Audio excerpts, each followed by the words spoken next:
again, I accidentally cut off my video, so we'll just continue now after the greenhouse. Just a few more things to show you, not much.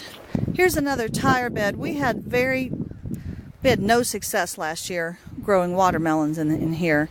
We were trying to keep them a bit under control, and but I don't know what we're going to do this year. We're going to have to talk about that.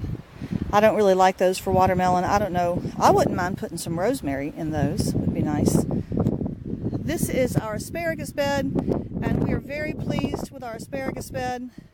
Let's go around and I'll show you some of the spears coming up.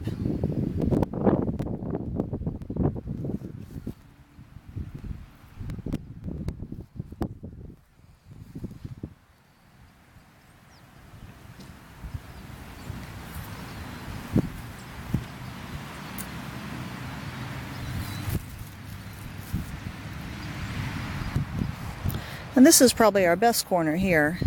You really can't see them until you start looking.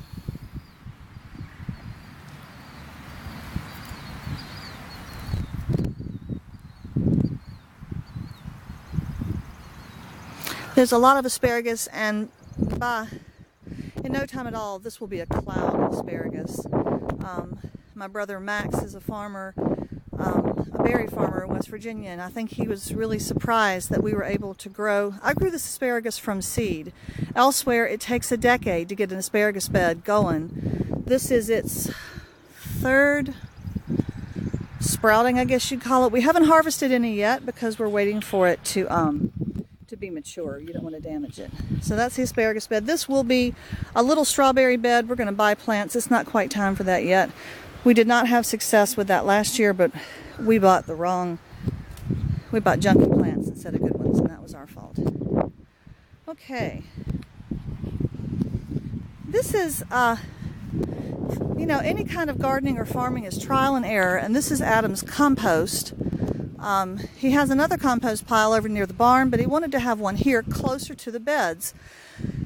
And there's one limitation of this compost pile, and it is quite large, as you can see. This is grass clippings from all of his mowing, and of course he mows all of this. And he mows inside the garden too.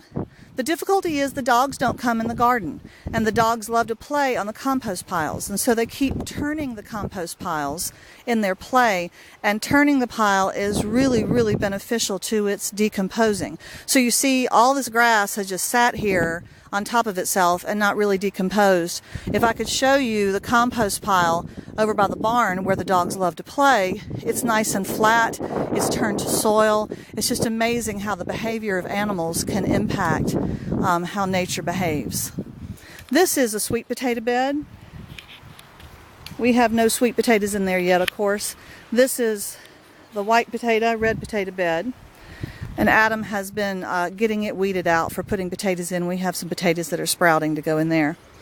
This was a last year's tomato bed. We've actually used it 2 years for tomatoes, and you really can't go beyond that without giving it a break to get rid of some of the soil-borne diseases that attack tomatoes. So this year we'll put other things in here, and just this morning I cleared out just this first portion. I hoed it out and weeded it and put carrot seeds in there. I've never grown carrots before, but I know this bed just looks like dirt. It might be tempting to think that this dirt is exactly the same as that dirt, but actually all the beds in this garden have been double dug, and that means you dig down the level of your shovel, and then you dig down again, and filled with compost, with our homegrown compost. Adam has worked hard on these beds, and so if I take a spade, and I'm a 54-year-old, not particularly strong woman, but if I take a spade, I can cut into there like butter. It is so beautiful and soft and loose and loamy and sandy. And he limes them because we have soil here that needs lime. So the rest of this bed will be something else. I haven't decided what. We still need a place for cucumbers. I think they might grow up. These are tomato trellises, and our son Peter, who worked at an organic off-grid farm in the mountains of North Carolina one summer, told Adam about this type of trellising method with these this twine coming down, and I think it worked okay. It certainly worked as well as tomato cages, that's for sure. So I don't know if cucumbers would go up there or not. That's a good question. All right, well that's the garden so far. It's very much in the beginning stages. I'll probably do another garden tour with you, in a month, and you can see the changes that have taken place. Adam has been really busy and he's behind on a lot of his farm chores because he's had other things to do and because the weather has honestly kept us from doing what we needed to do outside. All right, that's it from Red Robin Farm. Thank you for patiently staying with us, and I wish you a very beautiful day.